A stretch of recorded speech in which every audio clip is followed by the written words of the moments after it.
कभी भी आप नवरात्रा का उपवास करते हैं तो 9 दिनों में आप देखना बड़ा चेहरे पर निखार आता है।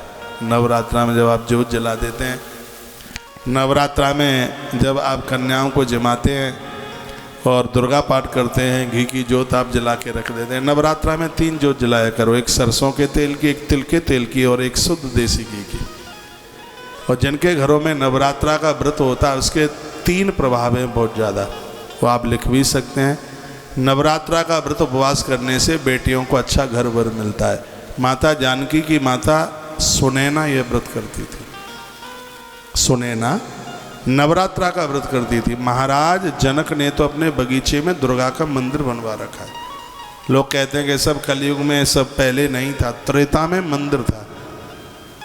वर्णन आता है ना, सीता माई ने स्तुति करी है उस मंदिर में, जय जय गिरवर राज किशोरी, जय महेश मुख चंद चकोरी। ये महाराज जनक के बगीचे में ही तो मंदिर बना हुआ है। जानकी की माँ जिसका नाम है सुनैना,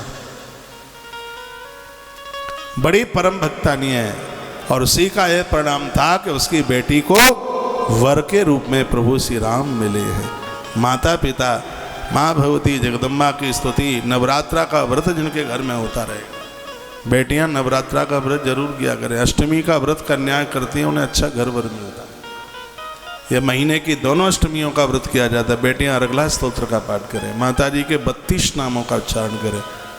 आप देखना कितना अच्छा घर और वर मिलता है। नारी के लिए जीवन जीना बड़ा कठिन होता है पुरुषों की अपेक्षा। पुरुष तो इधर उधर घूम घाम करके जीवन अपना निकाल देते हैं, लेकिन नारी स्वतंत्र नहीं है। हाँ, नारी पुरुष का संग पा करके ही अपने आप के, अपने कदमों को आगे के लिए वो बढ़ाती है। इसलिए देखिए माता जानकी ने कितनी सुंदर सुंदर बातें कही हैं। कभी कभी बहनें लड़ाई लड़ती हुई अपने पति को कहती हैं, चले जाओ, मुझे तुम्हारी कोई ज़रूरत नहीं है। नारी को हमेशा पुरुष की ज़रूरत है। जैसे देह में प्राण नहीं रहते तो देह का कोई अस्तित्व प्रभाव नहीं है, जीवन में पति के बिना पत्नी का भी कोई प्रभाव नहीं है। एक बात और मैं निवेदन करूंगा, जिस घर में पति पत्नी को स्नेह प्रेम करता है उसे घर के पूरे लोग उस नारी को आदर देते हैं। और घर का पुरुष ही वो पति अपनी नारी को पागल समझ लेता है, मूर्ख समझ लेता है, उसका सम्मान नहीं करता तो घर के लोग समझते हैं ये तो सब ऐसे ही है, पप्पू इससे बात ही नहीं करता है, तो घर के लोग उसको सम्मान नहीं देते, उसको मान नहीं देते। तो माता जानकी ने कितनी अच्छी बात कही है। 2 चौपाई बुलवा दूं आपके बीच, अच्छी लगेगी। एक ही बोले लेते हैं, जिया बिनु देह नदी बिनु बारी, जिया बिनु देह नदी बिनु बारी, वैसे विनाथ पुरुष बिनु नारी।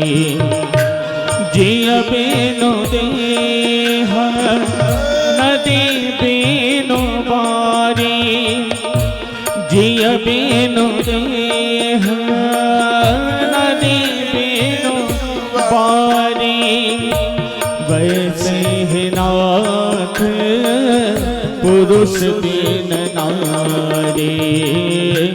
जिया बिनु देह नदी बिनु नारी, वैसे ही नाथ पुरुष बिनु नारी। जिस प्रकार से प्राणों के बिना देह बेअकार है, पानी के बिना नदी का भी कोई प्रभाव नहीं है। याद रखिएगा, विवाहित नारी के लिए पुरुष का होना इतना जरूरी है जितना कि देह में प्राणों का होना जरूरी है, नदी में जल का होना जरूरी है। तो पुरुष नारी की जरूरत है, एक दूसरे के पूरक। पुरुषों के लिए भी नारी सर्ववंश वृद्धि के ही लिए नहीं। पूर्व में ऋषियों ने विवाह किया, ऋषिकाएं उनके पास रहती थी। पुरुष को पत्नी की आवश्यकता, वो उसके धर्म कर्म में सहयोगी बने। घर में आपका पति पूजा पाठ करता है तो समझिए आप बहुत कार्तिक नहा के आई हैं, इसलिए वो इतना धार्मिक है, भगवान से जुड़ा हुआ है, वो पूजा करता है, उसका विरोध मत कीजिए। यदि वो हवन यज्ञ करता है, महादेव का अभिषेक करता है, घर में कोई भी पूजा पाठ होता है तो आप उसके सहयोगी बनिए। फूल बेलपत्र हवन सामग्री तैयार, हवन कुंड तैयार, ये आप सहयोग कीजिए। एक घर में लड़ाई हो रही, मैंने पूछा काहे को लड़ रहे हो? कहा इन्होंने कर कर यज्ञ और इन्होंने पूरे घर को काला कर दिया। मैं उस बहन को बोल रहा था, दीदी तू बड़भाग्नि है, भाग्यशाली है, तुम्हें पता है कि भगवान श्री कृष्ण बिना यज्ञ किए तो जल भी नहीं पीते थे। ये कृष्ण का नियम था, पहले यज्ञ और उसके बाद में ही वो जल पीते थे। तुम्हारे घर में तो साक्षात कृष्ण पधारे हैं, अनुभव करके देख। पति और पत्नी दोनों मिलकर इस धर्म की गाड़ी को आगे लेकर के चले, दोनों एक दूसरे का सहयोग करें। पति अभिषेक कर रहा है तो पत्नी ऊपर से जलहरी में पानी डाले। घर में कोई गुरुजन आए, महापुरुष आए, पति चरण धोए, नारी ऊपर से जल डाले। कल ही मैं आपके बीच में बोला हूं, ये अपने बस में नहीं है कि अच्छे घर में जन्म ले लेना, धनवान घर में जन्म ले लेना, ये अपने बस में नहीं है। जन्म ले लेना या मौत को प्राप्त हो लेना ये अपने बस में नहीं है। हाँ, एक बात अपने बस में है, कैसे भी घर में जन्म हुआ हो, एक बात अपने बस में है, वो क्या है? आनंद के साथ जिंदगी जी लेना, ये अपने बस में है। रोज सुबह भगवत भजन आराधना किया करो। पूजा में से जिस समय उठते हो मन इतना हल्का होता है, काम धाम करने में इतना आनंद आता है, मस्ती आती है। सुबह का नित्य का कर्म है, पूजा पाठ करने के बाद अपने ऑफिस जाइए, अपने दफ्तर जाइए, आप घर के कामों में लग जाइए, जीवन जीने का आनंद आता है। करके देखिए, हम लोग 4 घंटा सुबह पूजा में रहते हैं, उसके बाद का जो एक मस्तिष्क का विचारों का जो आनंद है, ऐसा लगता है कि ब्रह्मलोक में रह रहे हैं। लोग कहते हैं कलयुग कलयुग, काय का कलयुग भैया? इस कलयुग में तो आप बहुत आनंद के साथ जी सकते हैं। और ऐसा नहीं है कि जो पूजा पाठ करते हैं वो कोई काम नहीं कर पाते, ऐसा बिल्कुल नहीं। और ज्यादा काम करने में आनंद आता है। भरतलाल जी राम के परम भगत हैं, घंटों घंटों भर तक वो परोसते हैं। भरत, श्री भरत हवन करते हैं, शिव का अभिषेक करते हैं और पूरे राज्य को चलाते हैं। भरत कहीं भी कहीं किसी काम में कोई रुकावट नहीं। विप्र जिवाय देहि दिन दाना, शिव अभिषेक करई विधि नाना। विप्र जिवाय देहि दिन दाना, शिव अभिषेक करई विधि नाना। विप्र जिवाय देहि दिन दाना, शिव अभिषेक करई विधि नाना। विप्र जिवाय देहि दिन दाना, शिव अभिषेक करहि विधि नाना। शिव अभिषेक करहि विधि नाना।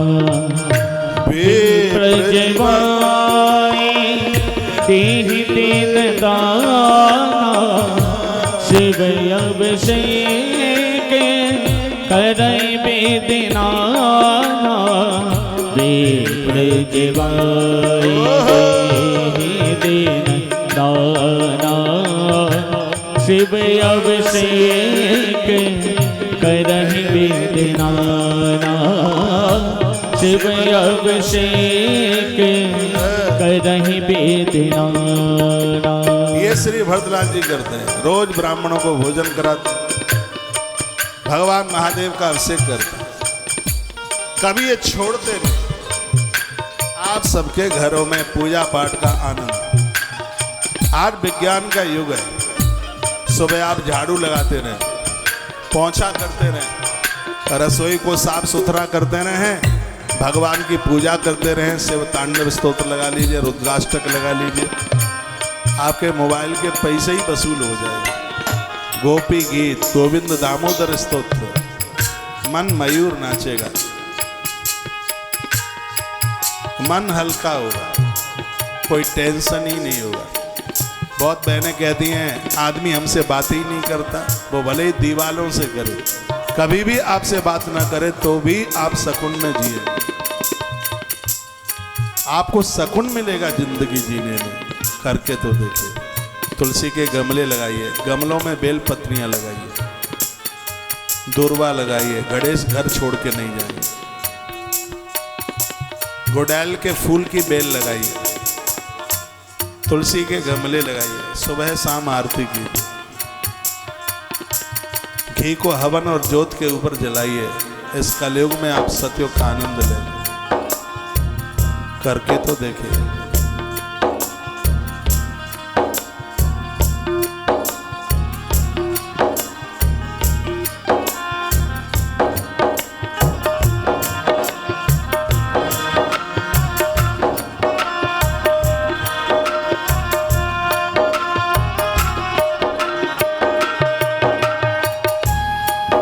ईश्वर से जुड़े रहो।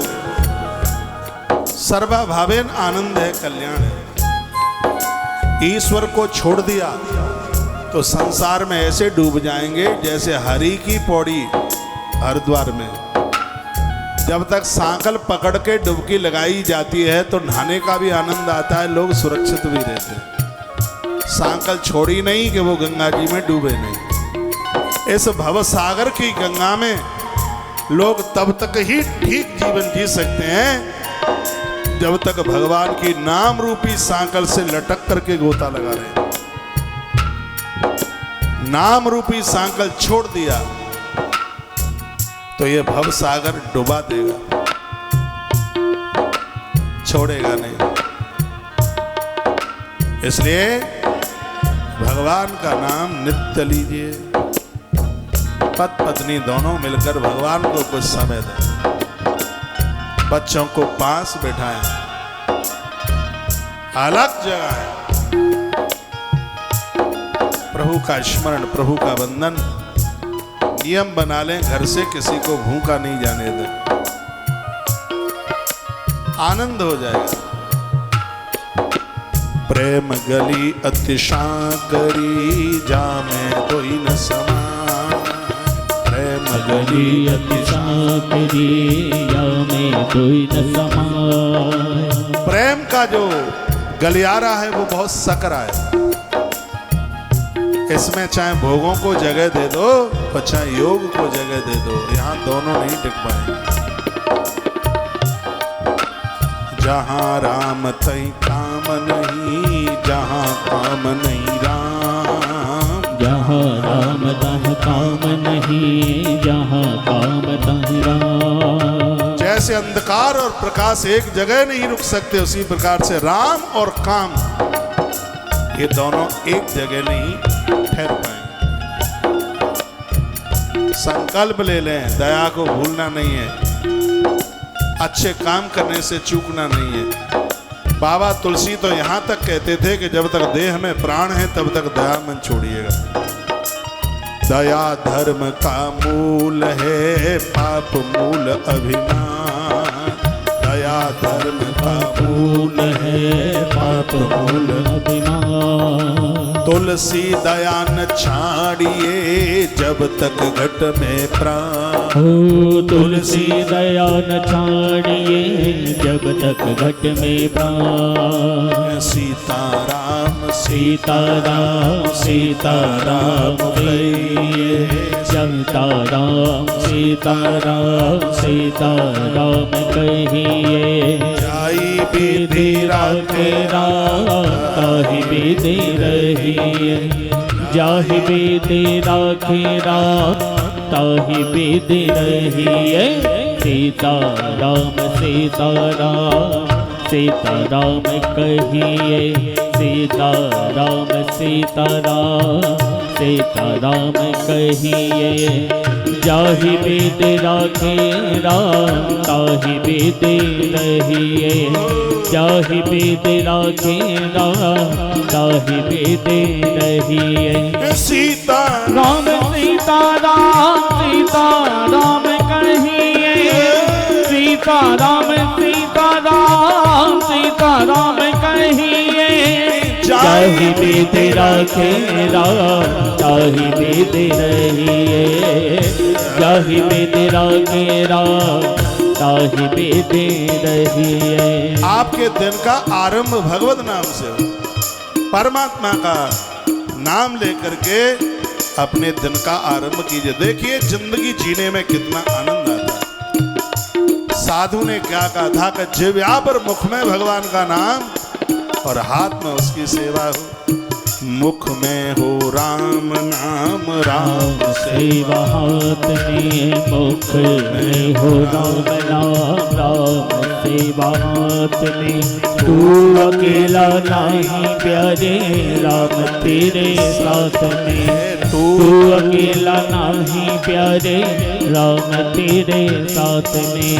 विधि का विधान जान हानि लाभ सहिए। विधि का विधान जान हानि लाभ सहिए। सीता विधि राखे राम ताहि वेद रहिए। जाहि वेद राखे राम ताहि वेद रहिए। सीता राम कहिए। सीता राम कहिए। एक बात और मैं निवेदन करूंगा, जितना भी आप भजन करते हैं पूजा पाठ करते हैं उसका अहंकार नहीं, उसका अभिमान नहीं। कभी किसी को बोलना ही मत कि मैं इतना कुछ करता हूं। यदि अभिमान आ गया तो किए गए सत्कर्म का फल नष्ट हो जाएगा।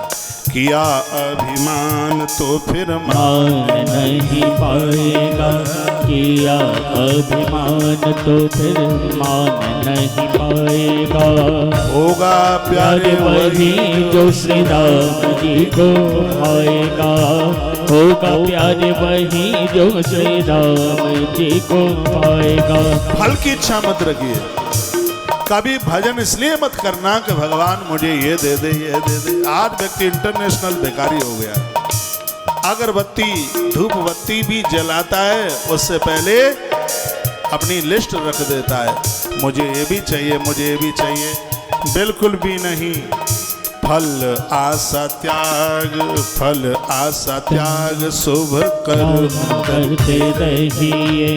फल आशा त्याग शुभ कर्म करते रहिए।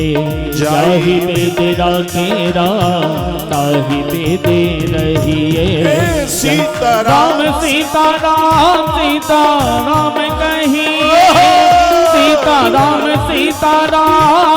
सीता राम कहिए। जाहि वेद राखे राम ताहि वेद रहिए। जाहि वेद राखे राम ताहि वेद रहिए। महाभारत के पात्रों में मुझे अर्जुन बहुत प्रिय लगता है। इसलिए प्रिय लगता है क्योंकि इसने अपने रथ की डोर भगवान के हाथ में सौंप दी, और जिसने अपनी जिंदगी की डोर ईश्वर को सौंप के रखी हो, ये डोर का ही तो कमाल है। दो चीजें होती हैं, एक है पतंग और एक है पतंगा। मोहन प्यारे, एक है पतंग और एक है पतंगा। दोनों का अंतर आप देखते हैं। पतंगा वो है जो स्वतंत्र घूमता है तो जलती जोत के ऊपर जल के राख हो जाता है। एक पतंग है जिसने अपनी डोर किसी के हाथ में सौंपी है तो आकाश को छूती है।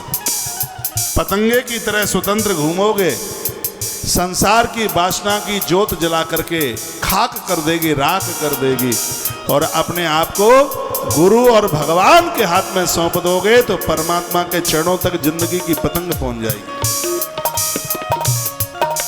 जिंदगी की डोर हाथ दीनानाथ की। जिंदगी की डोर सो हाथ दीनानाथ के। महलों में रखे चाहे झोपड़ी में वास दे। महलों में रखे चाहे झोपड़ी में वास्ते। धन्यवाद निर्विवाद राम राम कहिए, धन्यवाद निर्विवाद राम राम कहिए। जय बिदिरा के राम ताहि बिदि रहिए, जय बिदिरा के राम ताहि बिदि रहिए। सीताराम सीताराम सीताराम कहिए, सीताराम सीताराम सीताराम कहिए। जाहि बिदिरा के राम ताहि बिदि रहिए, जाहि बिदिरा के राम ताहि बिदि रहिए। नित्य भगवान का नाम लीजिए और वह भगवान का नाम मन को बस में करे। ऐसा बताते हैं जो 10 इंद्रियों को अपने बस में रख करके एक बार राम का नाम ले लेते हैं, उसको 10 करोड़ यज्ञ करने का फल तत्काल प्राप्त हो जाता है। राम राम सब कोई कहे, दशरथ कहे न कोई। राम राम सब कोई कहे, दशरथ कहे न कोई। एक बार दशरथ कहे, कोटि यज्ञ फल हो। एक बार दशरथ कहे, कोटि यज्ञ फल हो। इस दोहे का अर्थ है कि राम राम तो सब कहते हैं, लेकिन दशरथ कहे न कोई, यानी दशरथ न कहे न कोई। थोड़ा धीमे। दशरथ यानी 10 इंद्रियों को बस में करके कोई राम का नाम नहीं लेता।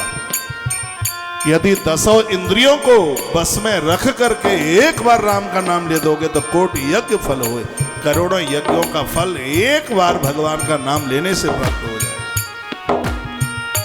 आग्रह पूर्वक निवेदन है, मैं बेटियों को बहनों को कहूंगा, हफ्ते में 15 दिन में एक बार उपवास किया करें। यदि आप अविवाहित कन्या हैं तो अष्टमी का व्रत शुरू कर दें। बिल्कुल जैसे महादेव कमल, जैसे नारायण महादेव के ऊपर कमल का फूल चढ़ाते हैं, रोज चढ़ाते हैं, आज भी चढ़ाते हैं। कमल का फूल भगवान नारायण महादेव के ऊपर नित्य चढ़ाते हैं। आप भी गुड़ैल का फूल, वो ना मिले तो दूसरा फूल माँ भगवती के चरणों में चढ़ाइए। फूल धरती माता का हृदय। जब हम देवताओं को पुष्प चढ़ाते हैं तो ऐसा लगता है कि हमने अपना हृदय भगवान को चढ़ा दिया। जब नारियल चढ़ाते हैं तो लगता है हमने अपना मस्तिष्क देवताओं को चढ़ा दिया।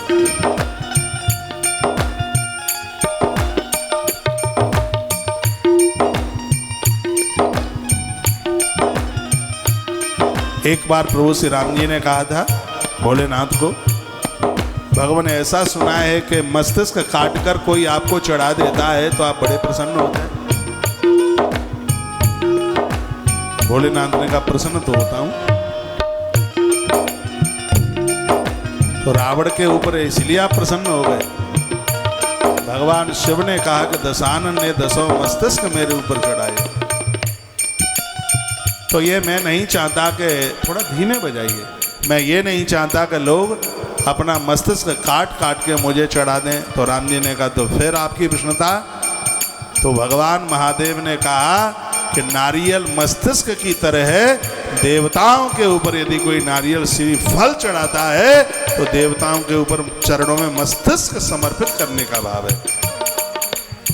आप कभी हरे नारियल को ऐसे छीलेंगे, उसकी जटाओं को निकालेंगे तो उसमें एक नाक बनी हुई दिखाई देती है, आंखें भी दिखाई देती हैं और मुंह भी दिखाई देता है। तो जब हम देवों को श्रीफल नारियल चढ़ाते, याद रखना दुर्गा माँ को जो नारियल चढ़ाया जाता है वो हमेशा फोड़ के चढ़ाया जाता है, और जितने भी देवता हैं उन सबको नारियल साबुत चढ़ाया जाता है। पूजा के कुछ अपने अद्भुत आनंद हैं। शंख रखा जाता है, पूजा में 2 शंख रखे जाते हैं, एक बजाने वाला शंख रखा जाता है और एक भगवान को नहलाने वाला शंख रखा जाता है। शंख जब रखते हैं जो शंख की जो चोंच टाइप की है, समझ रहे हैं मेरी भाषा आप, जो आगे से जो ऐसे नुकीली होती है वो भगवान की तरफ होती है, जो पीछे का हिस्सा है वो भक्त की तरफ होता है, हमारी तरफ होता है। याद रखना जो बजाने वाला शंख है वो पट्ट रखा जाता है, यानी जिसके अंदर जो खाली जगह है वो नीचे होती है, उसकी पीठ ऊपर होती है। मैं ऐसा कह दूं, जो बजाने वाला शंख है उसका पेट नीचे होता है और पीठ ऊपर होती है। लेकिन जो शंख भगवान को नहलाने वाला है उसका पेट ऊपर होता है, पीठ नीचे होती है। जो नहलाने वाला शंख है उसमें 24 घंटे उसको पानी भर के रखा जाता है। जो बजाने वाला शंख है उसमें पानी नहीं भर के रखा जाता।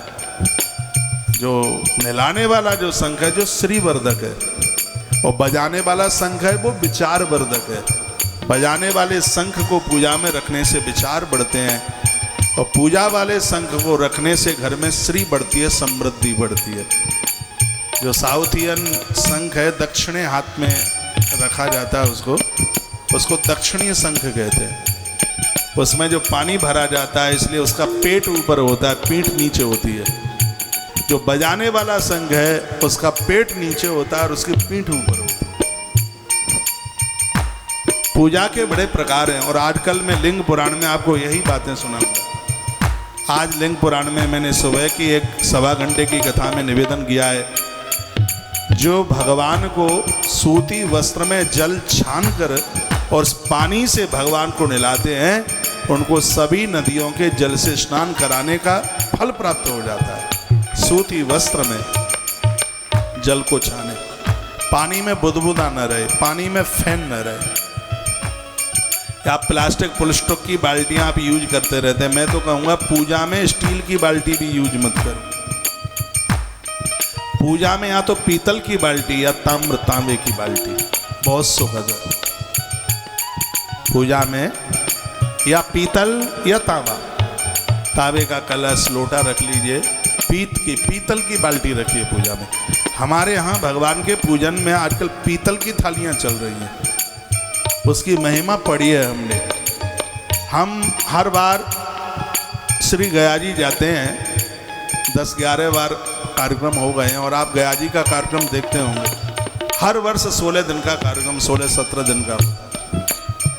तो मैंने पढ़ लिया उसमें वायु पुराण में, ये थालियाँ आप देख रहे हैं पीतल की थाली है, तो उसमें वर्णन है कि चांदी की थाली में या पीतल की थाली में ब्राह्मण को भोजन कराने से देवता और पितर दोनों संतुष्ट हो जाते हैं। अब इतनी तो व्यवस्था है नहीं कि चांदी की थाली खरीद ले, लेकिन पीतल की तो खरीद ही सकते हैं। पीतल की थाली में ब्राह्मण को भोजन कराया जावे तो उससे देव और पितृ दोनों ही तृप्त हो जाता है। पूजा में हमने भी अष्टधातु की कुछ चांदी की बर्तन भगवान के बनवाए हैं, चांदी के बहुत पात्र बनवाए, कटोरियाँ, थालियाँ, चम्मच, सब बहुत कुछ है। तो आप कहोगे आप तो बनवा सकते हैं, ऐसा नहीं है कि हम नहीं बनवा सकते, हम ही बनवा सकते हैं, आप नहीं बनवा सकते। हमसे ज़्यादा ये सब कुछ आप कर सकते हैं यदि करेंगे।